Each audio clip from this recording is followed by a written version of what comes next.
Everyone, I'm Darren. Welcome to another episode of The Boardroom. We've seen a lot of you guys asking about character customization, clothing, brands, and boards, and what you can expect to see in Skate. So we thought it'd be cool to grab 3 key members from the team here to chat about how you'll be able to express yourself and make your mark in St. Amsterdam. So let's kick it off with some intros. Jeff, can you tell me who you are, what you do, and what you're most excited about the project? I'm Jeff. I'm a character art director on the project. I'm a skateboarder, so every day is exciting on the project. I'm just stoked to be making something that expresses skateboarding to the world. Yolanda? Hi, I'm Yolanda, and I'm a user experience designer on the team, so I'm responsible for how players create or customize their characters. And personally, I'm also a gamer who just loves to dress up my characters and spend time changing my face. So I'm very excited that I got to design the feature that I'm most passionate about. Nick? Yeah, hi, I'm Nick. I'm a lead product manager on the team. That means that I help out on the production side. I work with people like Jeff and Yolanda. We want to do a lot of things on Skate, but first we have to figure out how much we can do, like what we can do, and what we should do. So I help make those decisions and help the team be as informed as we can about those decisions.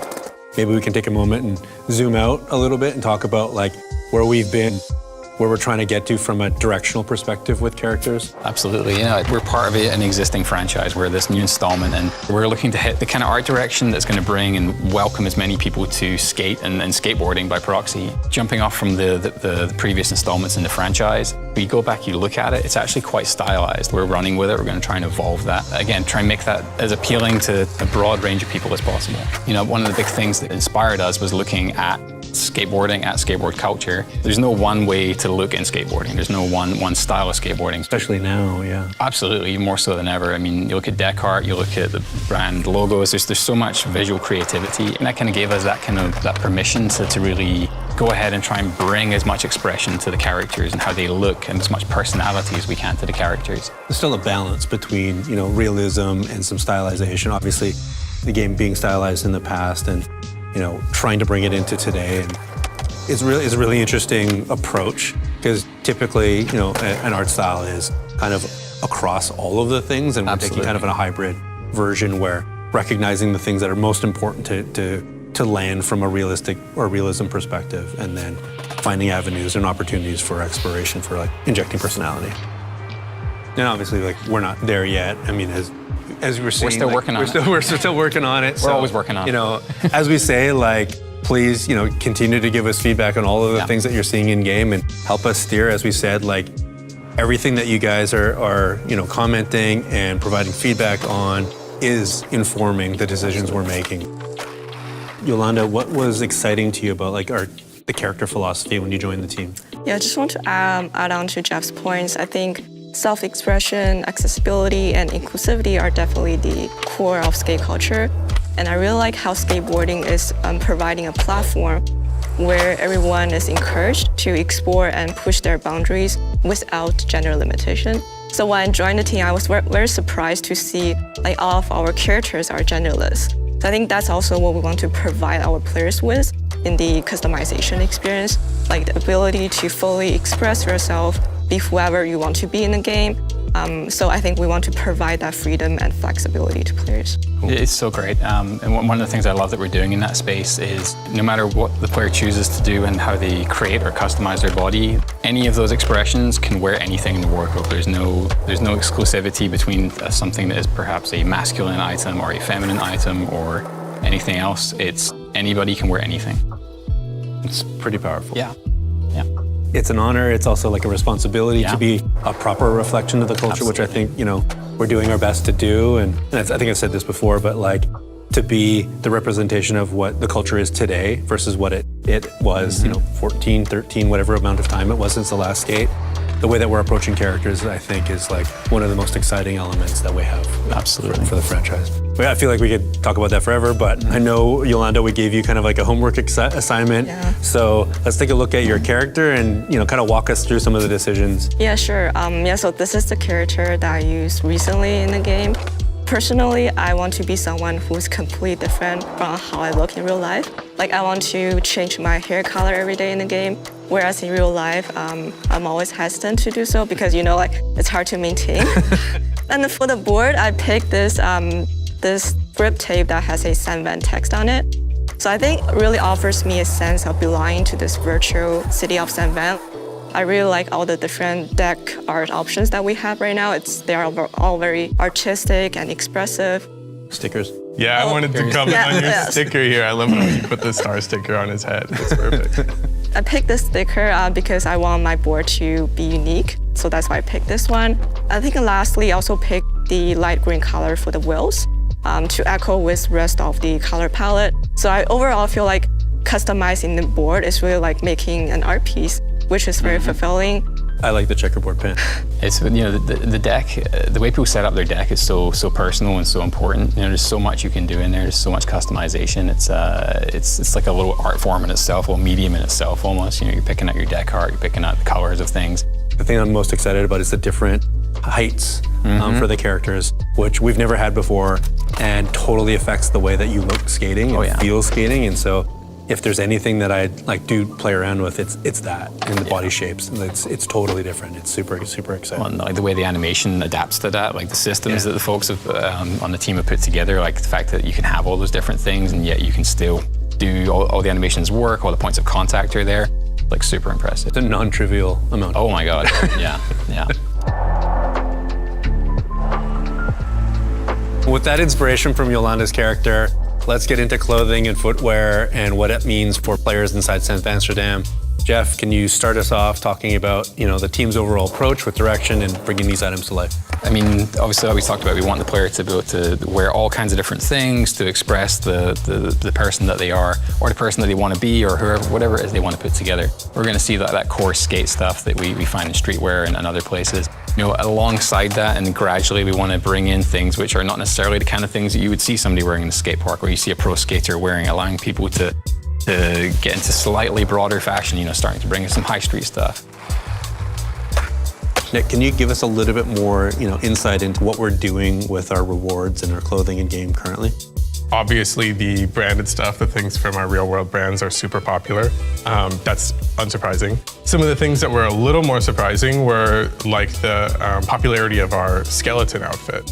It's like a skeleton mask plus a bodysuit that looks like someone painted a skeleton bones onto it. We've set it up as one of the things that's harder to get, and it's become this prestigious thing that players are showing off. It's great to see that things that aren't from real world brands are also popular and people like them. So I also think it's a good representation of the way that we want to approach that kind of clothing option, like the things that you might not see at the skate park down the street, but it's not totally unrealistic to see someone wearing it or skating in it. It's believable. It looks like you might have made it at home. It's grounded in reality, and maybe you just wore it today because that's the mood that you were in. And then, you know, that's an ongoing balance of finding that right balance of how much stuff is really real world, really grounded versus stuff that's a little bit more out there. You know, that's something we're going to be listening very carefully with our feedback. People who really don't love that stuff, we can adapt that and we can provide more options in other areas. So it's going to be a real learning experience, and having the players inform us along the way, that's really going to help us get there. Okay, so there's going to be a ton of available gear and shoes and boards for players to get excited about. What does that mean for the players that want to earn the rewards versus ones that are willing to spend? Your time in skate is going to be valued. Like, we're stoked that you're playing the game. We're going to reward you for playing. Regardless of how you play or how much you play, we want you to be earning rewards, getting the customization options that you want, feeling like you're making progress in the game. Like, it should be a positive experience for everyone. So even if you don't spend, you'll be able to get things that you're hyped about and customize your character in a unique way. But like a real skate shop, we need to keep our lights on, so there's going to be a store for the people that want to spend. There's going to be cool clothing options for you to look at. As a live service game, it gives us the ability to continue to update the game and refresh content and, you know, be timely and representative of the culture. Like, maybe you guys can shed a little bit more light on our goals there. Oh, it's totally. Like, launch is just the beginning, right? Like, it's the launch pad, if you will. Like, there is so much more to come.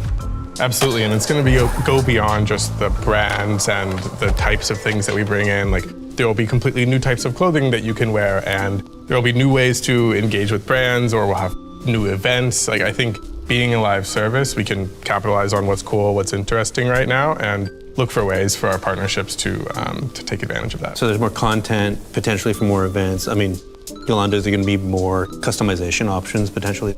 On the feature side, like for player customization, I think the feature will also be evolving based on player feedback. There might be more options that we add in. And for character creation, we're already planning what's going to come after MVP. So there's actually a lot of things that we want to do, but just we have to do it step by step. We mentioned brand partners a few times. I feel like that's probably the thing that people are really excited to hear about. They're super core and super important to us to establish a baseline for our identity in terms of what we're wanting to represent, right? And so maybe you can speak to that. The idea is to be able to have these bigger, more, let's say, lifestyle brands, getting down to more core skate brands where it's, part of the fabric of skateboarding, like things like Girl and Chocolate that we've shown already. These brands have been around for a long time. They're icons. But then also, we've also shown working with local skate shops or more like hyper-local places. They're doing super interesting things visually. They've got so much, they bring such a credibility and such a authenticity and genuineness to things. So we want to have all kinds of different things in the game, but the one that we're really focusing on right now is Vans. Van Doren Rubber Company. They've been around forever. They're part of the fabric of skateboard history. The original skate shoe. Oh yeah, like the old school is like 50 years old nearly. The half cab is already past the 30-year mark. These are icons of skateboarding, of fashion. They transcend skateboarding. Vans is very much a lifestyle and skateboarding brand, and that's perfect for us. That aligns so well with our goals of being more than just core, skateboarding stuff. The great thing with Vans and with some other the bigger shoe companies is they make all these shoes in 3D. They have them for marketing purposes, so we get the 3D model from Vans. Like you can't really get a pure source of reference, perhaps.